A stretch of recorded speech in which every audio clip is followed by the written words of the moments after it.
Հայաստանի Հանրապետության տարածքում ձևավորված կա կարծիք եւ այդ կարծիքը ձևավորվել է լրագրողների միջոցով հանրային կարծիքի վրա ազդող բլոգերների, դեպուտատների, քաղաքական, հասարակական տարբեր գործիչների, վերլուծաբանների ու խմբագիրների միջոցով, որ հայաստանցի ջոչերը իրականացրել են դավադրություն արցախցիների նկատմամբ, ընդհանրապես արցախցիների նկատմամբ, Արցախի ռազմաքաղաքական ղեկավարության նկատմամբ։ Եվ եթե Արցախի ռազմաքաղաքական ղեկավարությունից ինչ-որ մարդիկ այնուամենայնիվ մասնակցել են այս ամենին, ապա միայն Արայիկ Հարությունյանը, Արցախի Հանրապետության նախին նախագահ Արայիկ Հարությունյանը, մնացած նախագահները, պետնախարարները, նախարարները, պաշտպանական բանակի հրամանատարները, շտաբի պետերը եւ այլն եղել են այս ամենի հետ կապ չունեցողներ։ Եվ նաև ձևավորված կարծիք կա, էլի նույն շրջանակների կողմից, որ սրանք այսպես ուլտրալիբերալ, գլոբալիստական շրջանակների ներկայացուցիչներ են, ներկա իշխանությունները եւ նախկին իշխանությունները ազգայնականներ էին, հողպահողներ էին եւ այսպես շարունակ։ Ուրեմն 2018 թվականի դեպքերի մասին, երբ խոսում է Արայիկ Հարությունյանը, Արցախի Հանրապետության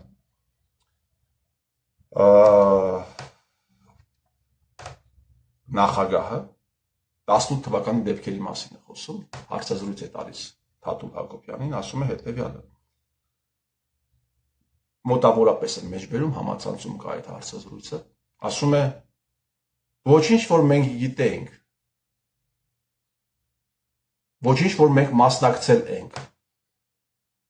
Հայաստանում տեղի ունեցող փողոցային շարժմանը, անուն է տալիս ես, Վահան Բադասյանը, ոչ միայն իրենք, այլ նաև ներկայացնում է, որ բազմաթիվ մարդկանցով է մասնակցել։ Հիմա Արայիկ Հարությունյանը այդ ժամանակ եղել է պետնախարար, երբ մասնակցել է փողոցային շարժմանը, երբ ավտոբուսներով մարդ է բերել։ 2018 թվականի օգոստոսի 16-ին թե 17-ին 100 օրվա պաշտոնավարման հետ կապված մեծ միտինգ տեղի ունեցավ Հայաստանում, Երևանում, կենտրոնական հրապարակում, եւ նույն շրջանակները Արցախից բերել են մի քանի հազար մարդ։ Արցախի Հանրապետության նախագահ այդ ժամանակ Արայիկը պետնախարարն էր, Արցախի Հանրապետության նախագահ Բակո Սահակյանն էր, Սերժ Սարգսյանի մտերիմը։ Հիմա դուք կարող եք ինձ ասել, հարգելի բարեկամներ, Արայիկ Հարությունյանը կարող է այս ամենը անել առանց Բակո Սահակյանի թույլտվության։ Հիմա դուք կարող եք ինձ ասել, հարգելի բարեկամներ, Բակո Սահակյանը կարող էր այս ամենը անել առանց Սերժ Սարգսյանի հետ այս ամենը համաձայնեցնելու։ Բայց տպավորված է մարդկանց մոտ հետևյալ կարծիք։ Նրանք հայնասեր էին, սրանք դավաճան են։ Այնինչ երկուսն էլ նույն կեղտն են տարբեր գարշոկների մեջ։ Եվ այդ գարշոկների մեջ տեղավորել են բլոգերներն ու լրագրողները, երկու այդ ուժերի մասին է խոսքը։ Իրականում մեկ ուժ։ Լրագրողները, խմբագիրները, ովքեր ակտիվորեն ֆինանսավորվում են։ 2018 թվականի ապրիլ ամսին Միքայել Մինասյանի աշխատողը, թե ընկերը, չգիտեմ էլ դրանց հարաբերությունները ինչպես է եղել, ստատուս է գրում 18 թվականի ապրիլ ամիս եւ հրավիրում է մարդկանց փողոց միտինգի, խնդրում է, որպեսզի գնան Նիկոլի միտինգին, որի տակը, ինչքան գիտեմ, լայք է դնում, իմացած տեղեկություններով լայք դնողներից մեկը եղել է Վովա Գասպարյանը, ֆեյքի միջոցով։ Ասում ես, տղեկ, դուք եք սրան բերել իշխանության Նիկոլ Փաշինյանին, ասում ես, ինչ ես ասում, ես չես ասում, մենք ինչպես կարող է բերեինք իշխանության Նիկոլ Փաշինյանին։ բազմաթիվ հանցագործություններ է այս մարդը անում, չի ձերբակալում։ Ասում ես, բա ինչու չի ձերբակալվել այդ դեպքում, որովհետև իրենք դիտավորյալ էին անում, որ մենք ձերբակալենք եւ փողոցային շարժումը ավելանար։ Դա պրովոկացիա էր, մենք չտրվեցինք պրովոկացիային։ Այն երբ օրենք կա, օրենքը խախտվում է, պիտի ձերբակալվի։ Ինչ պրովոկացիա, ինչ դիտավորյալ էր արվում։ Բայց Շանթին ինչի տարիներով փագեցիք, Սերժիկ, Շանթ Հարությունյանը, պատկերավոր ասած ներողություն եմ խնդրում այս արտահայտության համար, 2-3 հատ պոլիպեդ էր վերցրել, արժեքների հեղափոխություն էր անում 6 հոգով, լավ 10 հոգով, ինչի տարար փագեցիր Սերժիկ։ Հələ եկեք մտնենք 5 հոգով հիմա ռադիոտուն, ավիրենք դուրս գանք, 5 հոգով տեսնենք մեզ հետ ինչ է տեղի ունենալու։ Հələ եկեք 7-8 դագաղ վերցնենք, տանենք տարբեր մարդկանց դռների դեմը դնենք, տեսնենք մեզ հետ ինչ է տեղի ունենալու։ Հələ ինչ որ կառավարական ջոչի կորտեժի դեմը եկեք փակենք եւ ինչ որ բուկլետներ շպրտենք մեքենաների վրա, տեսնենք մեզ հետ ինչ տեղի կունենա։ Ասում եմ կապ չունենք բացարձակապես դրա համար։ Դրա կապ չունենք։ Առավոտ թերթում ամիսներ շարունակ տպվել է Մարինա Ղազարյան հեղինակի, չգիտեն ով է, առավոտ թերթի նույնիսկ լրագրողները չեն ճանաչում այդ մարդուն։ Հայոյախառն հոդվածներ այն մարդկանց մասին, ովքեր ասում են Նիկոլին Սերժն է բերել։ Եվ դրա համար երևի էր նաև Արամ Աբրամյանը վերջերս ստանում ինչ-որ լրագրողական գործունեության համար, բարձր վաստակի համար, ինչ-որ մրցանակներ էր ստանում։ Մարդը նստում է Գեորգի Կուտոյանի կողքը, ասում է շնորհակալություն եմ հայտնում ձեզ փողոցային շարժման ժամանակ հնարավորինս անելու համար։ ԱԱԾ հեղափոխություն է արել, ԱԱԾ տնօրենին շնորհակալություն է հայտնում։ Ով էր նշանակում ազգային անվտանգության ծառայության տնօրենին, Սերժիկ, դու չէիր նշանակում։ Դու չես նշանակել Գեորգի Կուտոյանին։ Բանկա պրոեվրոպական այսպես կոչված համայնքի ներկայացուցիչներ կան։ Ամեն ինչի մասին խոսում են, ամեն ինչի մասին, բայց այս թեմաների մասին բացարձակ լռություն է։ Նախկինները բան են եղել, հողպահող են եղել, ուրեմն 2018 թվականին մինչև վերջ, 18 թվականի վերջ, Հայաստանի Հանրապետությունում ինչ վիճակ էր, քաղաքական, Փաշինյան Նիկոլ վարչապետ, որը պարլամենտում ուներ փոքրամասնություն, ելք խմբակցությունը, ելք խմբակցության պատգամավորներն էին Էդմոնը Մարուքյան, Միքայել Սասուն Միքայելյան, Ալեն Սիմոնյան, Լենա Նազարյան, Փեսան էր Նիկոլ Փաշինյանի, հետո դարձավ խմբակցության անդամ Գեորգիսյան, հա։ Փոքրամասնություն էին այս մարդիկ։ Եվ մեծամասնություն կար, պարլամենտում կար մեծամասնություն, գործող մեծամասնություն, հանրապետական կուսակցությունը։ Պարլամենտն էր իրականացնում վերահսկողությունը կառավարության գործունեության նկատմամբ, էր եւ հիմա էլ իրականացնում։ Եվ հանրապետական կուսակցությունը ազգային, հա, հանրապետական կուսակցության մեծամասնության ժամանակ ադրբեջանցիները 11,000 հեկտար առաջ են եկել Նախիջևանի շրջանում։ Հələ ցույց տվեք հանրապետական կուսակցության ներկայացուցիչների ելույթները պարլամենտում։ Հələ ցույց տվեք հանրապետական կուսակցության ներկայացուցիչների հարցերը այս ամենի վերաբերյալ Նիկոլ Փաշինյանին, վարչապետ կառավարություն ազգային ժողով հարց ու պատասխանի ժամանակ։ Հələ մի հատ էլ գլուխ էին գովում, ասում էին ինչու եք ուզում պարլամենտը ցրվի, չէ՞ որ մենք բոլոր ձեր նախաձեռնություններին կողմ ենք քվեարկում։ Այդ թվում Մանվել Գրիգորյանի անձեռնմխելիությունը զրկելու նախաձեռնությանը կողմ ենք քվեարկել։ Չի կարելի այս թեմաների մասին խոսել, հարգելի բարեկամներ։ Կա դավաճան իշխանություն, որը լուսնից է իջե, լուսնից, կամ ամենավերջին դեպքում Սորոսն է բերել, կարելի ասել Սորոսն է բերել եւ փակվում է ամեն ինչը։ Եվ ազգային ուժեր, որոնք ենթարկվեցին դավադիր ծրագրերի զոհ դարձան այդ ազգային ուժերը դաշնակներն են եւ հանրապետականը կամ այսպես ասած դաշնակ մաշնակներն են բազմաթիվ դեպքեր են եղել երբ դաշնակ մաշնակները վաճառել են իրենց հեկերը արցախյան ողբերգությունից հետո ադրբեջանցիներին եւ Հայաստանի կառավարությունից կոմպենսացիոն են ստացել ազգային դաշնակ մաշնակները եղել են դեպքեր, երբ ադրբեջանցիներին են վաճառել, ադրբեջանցիները եկել են տեսնեն իրենց գույքը, տեսնում են, որ տուրբինները վաճառված իրենց արդեն պատկանող տուրբինները այդ առևտրական ազգային պետական գործիչները բերել են Գորիս տեղ գյուղ, այդպիսի դեպքեր են եղել եւ մշտապես կոմպենսացիոն են ստացել։ Հիմա նախկինները ուժեղ տղեկ էին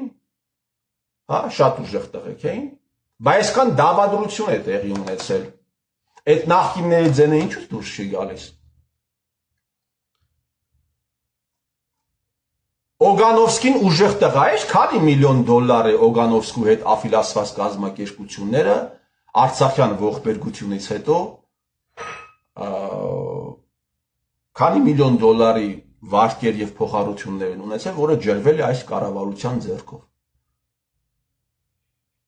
Քանի միլիոն Սպեսնազի Գագիկ Սարգսյան քանի միլիոն 10 միլիոն դոլարից ավել փոխառություն է ունեցել սա այն անձնավորությունն է սրանք այն անձնավորություններն էին Սերժիկը Սերժիկի գլխավորությամբ բերում էին Արցախից մարդկանց վրա բաց թողնելու համար Նիկոլն էլ է ձևավորել այդ կարծիքը, որ ես պայքարել եմ նախկինների դեմ, բա որ պայքարել ես նախկինների դեմ, այս մարդկանց վարկերը, այս մարդկանց ինչու ես ֆինանսական եւ միգուցե նաեւ բարոյա հոգեբանական աջակցություն եւ ծառայություն մատուցել Նիկոլ։ Այս ամենը արվում է, ելի եմ ասում, բլոգերների, լրագրողների, խմբագիրների միջոցով։ Հիմա Օգանովսկին ու Գագիկ Սարգսյանը ուժեղ զիլ տղեկ էին Բա ինչու չի խոսում Օգանովսկին այս ամենի վերաբերյալ Վիտալի Բալասանյան դու ինչու չես խոսում այս ամենի վերաբերյալ Ուժեղ տղա Վիտալի Բալասանյան ձենը դուրս չի գալիս ինչու չես խոսում Գյումրիից Պավեսկային բաժանում տանում էին մարդկանց Արցախ սպանել տալու Արցախի էլիտան իրենց կոմբայններն էր տեղափոխում տեղյու Կաթողիկոսի մակարդակով դուրս էին գալիս, ասում էին զինվորագրվեք եւ գնացեք մեռնելու, մոտավորապես են մեջբերում, իմաստը դա է։ Գնացեք մեռնելու։ Արցախի էլիտան գույքն էր հանում, բերում Հայաստանի Հանրապետություն։ Այս այլանդակության հետ միայն կապ է ունեցել Արայիկ Հարությունյանը, Բակո Սահակյանը կապ չի ունեցել, գեներալները կապ չեն ունեցել Որևէ մեկը կապ չի ունեցել, Արկադի Ղուկասյանը կապ չի ունեցել։ Սերժը կապ չի ունեցել։ Ռոբերտ Քոչարյան, դու ունեցել ես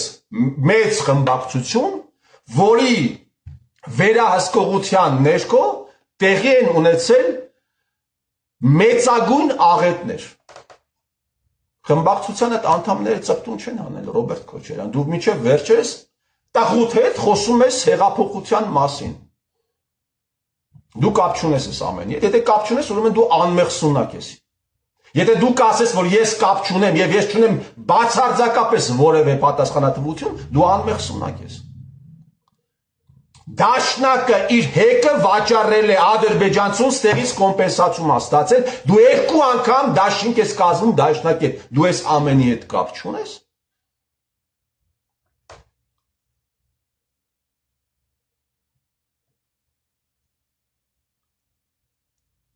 400 միլիոն դոլար հարգելի բարեկամներ փոխառություններ է տրված եղել Արցախում ջոչերին։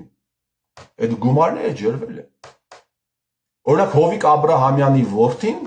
20 միլիոն դոլար փոխառություն է ունեցել։ Արցախը լուծարել են 20 միլիոն դոլար լուծարումով ըստ էության վատ բան պիտի ասեմ կպցրել է այս մարդը։ 28 միլիարդ դրամ 20 միլիոն դոլարից ավել։ Սերժիկի Փեսեն 50 միլիոն դոլար փոխառություն է ունեցել կրսեր Փեսեն։ մեծը չէ կրտսերը 50 միլիոն դոլար փոխառություն է ունեցել Տաշիշ Սամվելը 30 միլիոն դոլար վարկ է ունեցել Արջին բանկից Արցախում տրված Նիկոլ Փաշինյանի կառավարությունը 2023 թվականի դեկտեմբերին ջրում է Արցախում տրված 800 միլիոն դոլար վարկը Այդ թվում Տաշիշ Սամվելի իր ասած կալուգացի օլիգարխի վարկն է ջրում Այսինքն դնում է քաղաքացիների ուսերին 70%-ը դուրս են գրում բանկերը ներողություն եմ խնդրում 70%-ը կառավարությունն է ստանձնում այսինքն դրվում է որպես ներքին պետական պարկ Հայաստանի Հանրապետության քաղաքացիների ուսերին 30%-ն էլ դուրս են գրում այդ առևտրային բանկերը եւ ըստ էության դրանով սա եղել է 23 թվականին ըստ էության դրանով քարտ բլանշ է տրվում որ կարող եք հետագայում քերել քաղաքացիներին այդ 30%-ը հետ բերելու համար եւ դա է պատճառը որ 2024 թվականը բանկերի համար 24 թվականը եղել է շահույթի առումով ռեկորդային այսինքն Փաշինյան Նիկոլը մի կողմից ասում է ձեզ թալանել են հարգելի բարեկամներ մյուս կողմից այդ թալանչիների պարտքերը դրվում է հարգելի բարեկամների ուսերին ասում է գնացեք փագեք եւ շղարշ է այս ամենի վերաբերյալ չի կարելի խոսել մի քանի հոգի պիտի խոսեն միակ բանը որը մենք պիտի անենք հասկանալ թե ինչ է տեղի ունեցել մեզ հետ հարգելի բարեկամներ ես հիմա նայում եմ այդ սկացինաները ովքեր ձեզ մոլորեցնում են ինչքան հետևորդներ ունեն 50,000 նու բնական է դրանց այդ 50-60 հազարը ես կարծում եմ արհեստական թվեն բայց այնուամենայնիվ այդ մարդկանց լսում են այդ մարդկանց կարդում են այս թեմաները շրջանցող մարդկանց լսում կարդում են թե այնտեղից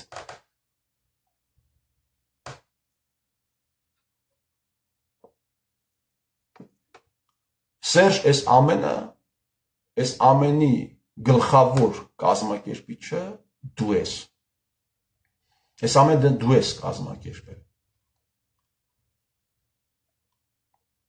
Այս ամենը կազմակերպվել է Հայաստանի Հանրապետության ազգային անվտանգության ծառայության միջոցով, նրանց գործակալների միջոցով։ Եվ կշարունակվի այնքան ժամանակ, մինչև ձեր շլինքից չբռնեն։ Դուք կշարունակեք խաբել մարդկանց այնքան ժամանակ, մինչև ձեր շլինքից չբռնեն։ Բացառված է, այլ բան, ես չեմ էլ ակնկալում, որ այսպես խոսքով դուք խոսքից ազդվեք Եվ դադարեցնեք ձեր հանցագործությունները, բացառված բանը։ Եվ փառք Աստծո Հայաստանը լուսնի վրա չէ։ Հայաստանը լուսնի վրա չէ եւ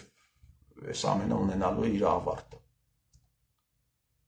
Այն մարդիկ, ովքեր այս ամենին մասնակցել են, դա հազարավոր մարդիկ են։ Եվ մասնակցել են գումարի համար։ Փող են աշխատել, փող են լափել Արյան վրա այս ավանտյուրային մեջ են մտել, որովհետև մեջը եղել է փող։ Սկսած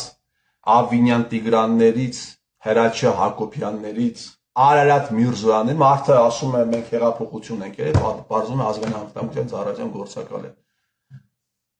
5 տարի, ասում ես, մի հատ հարց տվեք, թե դու ԱԱԾ գործակալ լինելով հանդերձ ինչպես ես հեղափոխություն արել։ Ովքեր պիտի բարձրացնեն այս հարցերը, եթե պոտենցիալ բարձրացնողները ևս եղել են ազգային անվտանգության ծառայության գործակալներ։ Ինչպես։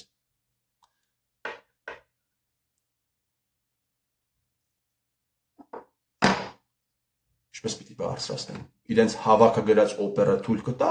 որպեսզի այս թեմաների մասին խոսեն։ Իհարկե թույլ չի տա։ Ճշմարտություն եք իմանաք եւ այն ձեզ կազատի հարգելի բարեկամներ, մինչեւ ճշմարտությունը բոլոր մարդիկ չիմանան եւ համապատասխան հետեւություն չունեն իրենց համար պետք չէ մոլոտովի կոկտեյլները վերցնել եւ գնալ ինչ որ մեկի գլուխը ջարդել պետք է ընդամենը դու քո տեղը պատասխան տաս եւ եթե դու քո տեղը պատասխան տայիր դաշնակ ստահակները 150,000 ձեն չէին հավաքի Եթե դու քո տեղը պատասխան տայիր, այդ խեղկատակ Տաշիր Սամվելը 300,000-ից ավելի ցեն չէր տանի։ Եթե դու քո տեղը ինչքան ուզում է փող բաժանեին։ Եթե դու քո տեղը պատասխան տայիր, Նիկոլ Փաշինյանը 700,000 ձեն երբեք չէր տան, ինչքան ուզում է կեղծեին, ինչքան ուզում է վարչական լծակ իրականացնեին, մեկ է մի 300-400,000 ձեն եղել է, գոնե այդ 300-400,000 ձենը չէր տան, եթե դու քո տեղը պատասխան տայիր։ Եթե դու քեզ հարց տայիր, լավ, եթե այս մարդը պայքարում է նախկինների դեմ, նախկին թալանչիների դեմ, բա նախկին թալանչիներին ֆինանսական օժանդակությունը չի ցուցաբերում, բա նախկին թալանչիներն չեն հանգիստ ման գալիս, բա նախկին թալանչիներին չեն պաշտոններ զբաղեցնում մինչև հիմա։ Վերցրեք բարձր պաշտոններ զբաղեցնողներին, ասենք, սկսած դեսպաններից, ընդհանրենք Մեծ Բրիտանիայում Հայաստանի Հանրապետության դեսպան, վերջացրած քաղաքացիական պայմանագիր կուսակցության փոխնախագահներով, որ չեն այդ պաշտոնները զբաղեցնում, զբաղեցրել հարյուրներ են եւ հազարներ են, եթե դուք այս ամենը, բա եթե այդպես է, բա եթե այս մարդը կռիվ է տալիս նախկինների դեմ, ինչ է Սերժը հանգիստ ման գալիս։ ՔՊ համարներով ինքը ոչ միայն հանգիստ է ման գալիս, այլ նաեւ դատա իրավական համակարգի որոշումների ճնշող մեծամասնությունը քաղաքական այսպես կոչված, այդ քաղաքականությունը չկա, իր քիմքին հաճելի, ինչ է սա, այսպես։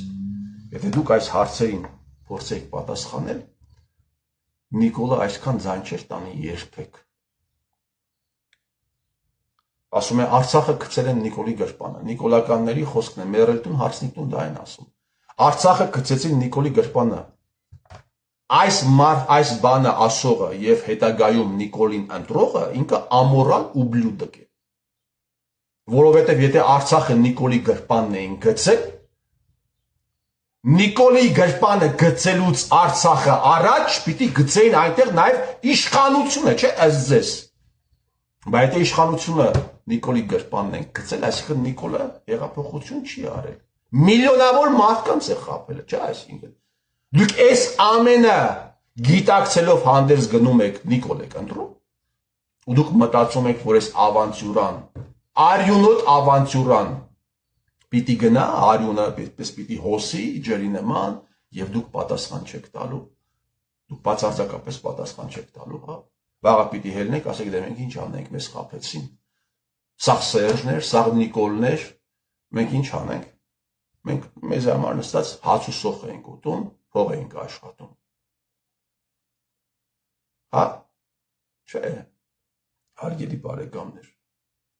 շակերտավոր, դուք ևս պատասխան եք տալու,